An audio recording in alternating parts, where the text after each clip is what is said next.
شروع اللہ کا نام لے کر جو بڑا مہربان نہایت رحم والا ہے۔ الف لام میم، اللہ جو معبود برحق ہے، اس کے سوا کوئی عبادت کے لائق نہیں، زندہ ہے سب کو تھامنے والا۔ اس نے اے نبی تم پر سچی کتاب نازل کی جو پہلی آسمانی کتابوں کی تصدیق کرتی ہے، اور اسی نے تورات اور انجیل نازل کی تھی۔ یہ دو کتابیں اس نے پہلے نازل کی تھیں لوگوں کی ہدایت کے لیے، اور پھر قرآن جو حق اور باطل کو الگ الگ کر دینے والا ہے نازل کیا۔ جو لوگ اللہ کی آیتوں کا انکار کرتے ہیں ان کو سخت عذاب ہوگا، اور اللہ زبردست ہے، بدلہ لینے والا ہے۔ اللہ ایسا خبیر و بصیر ہے کہ کوئی چیز اس سے پوشیدہ نہیں، نہ زمین میں اور نہ آسمان میں۔ وہی تو ہے جو ماں کے پیٹ میں جیسی چاہتا ہے تمہاری صورتیں بناتا ہے، اس غالب حکمت والے کے سوا کوئی عبادت کے لائق نہیں۔ اے پیغمبر، وہی تو ہے جس نے تم پر یہ کتاب نازل کی جس کی بعض آیتیں محکم ہیں اور وہی اصل کتاب ہے، اور بعض دوسری متشابہ ہیں۔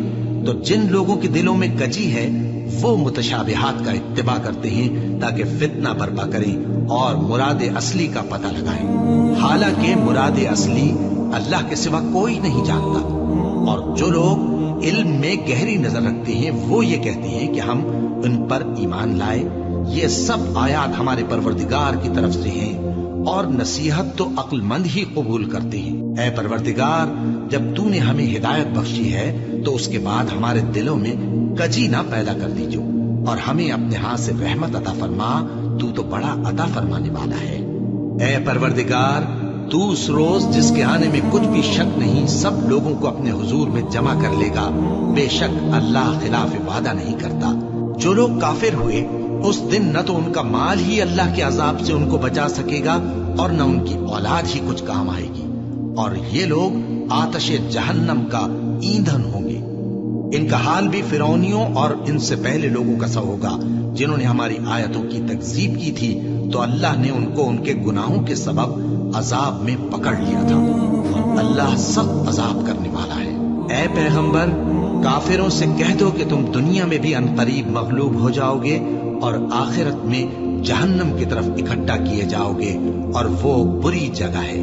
تمہارے لیے دو گروہوں میں جو جنگ بدر کے دن آپس میں بھڑ گئے قدرت الہی کی عظیم الشان نشانی تھی۔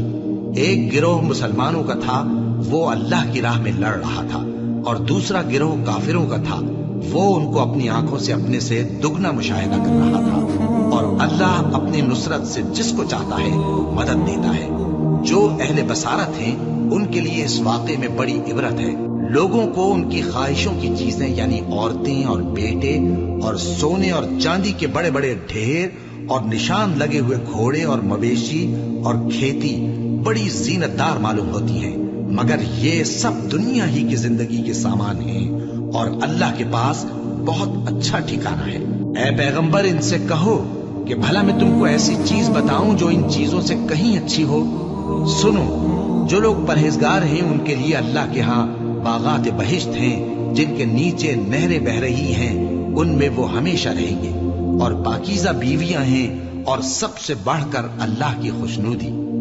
اور اللہ اپنے سب بندوں کو دیکھ رہا ہے جو اللہ سے التجا کرتے ہیں کہ اے پروردگار، ہم ایمان لے آئے سو ہم کو ہمارے گناہ معاف فرما اور ہم کو دوزخ کے عذاب سے محفوظ رکھ۔ یہ وہ لوگ ہیں جو مشکلات میں صبر کرتے اور سچ بولتے اور عبادت میں لگے رہتے اور نیکی میں خرچ کرتے اور اوقات سحر میں گناہوں کی معافی مانگا کرتے ہیں۔ اللہ تو اس بات کی گواہی دیتا ہے کہ اس کے سوا کوئی معبود نہیں، اس حال میں کہ وہ انصاف کا حاکم ہے، اور فرشتے اور علم والے بھی گواہی دیتے ہیں کہ اس غالب حکمت والے کے سوا کوئی لائق عبادت نہیں۔ دین تو اللہ کے نزدیک اسلام ہی ہے، اور اہل کتاب نے جو اس دین سے اختلاف کیا تو علم حاصل ہونے کے بعد آپس کی ضد سے کیا، اور جو شخص اللہ کی آیتوں کو نہ مانے تو اللہ جلد حساب لینے والا ہے۔ اے پیغمبر، بس اگر یہ لوگ تم سے جھگڑنے لگیں تو کہنا کہ میں اور میرے پیرو تو اللہ کے فرما بردار ہو چکے، اور اہل کتاب اور ان پڑھ لوگوں سے کہو کہ کیا تم بھی اللہ کے فرما بردار بنتے اور اسلام لاتے ہو؟ بس اگر یہ لوگ اسلام لے آئیں تو بے شک ہدایت پالیں، اور اگر تمہارا کہا نہ مانے تو تمہارا کام صرف اللہ کا پیغام پہنچا دینا ہے، اور اللہ اپنے بندوں کو دیکھ رہا ہے۔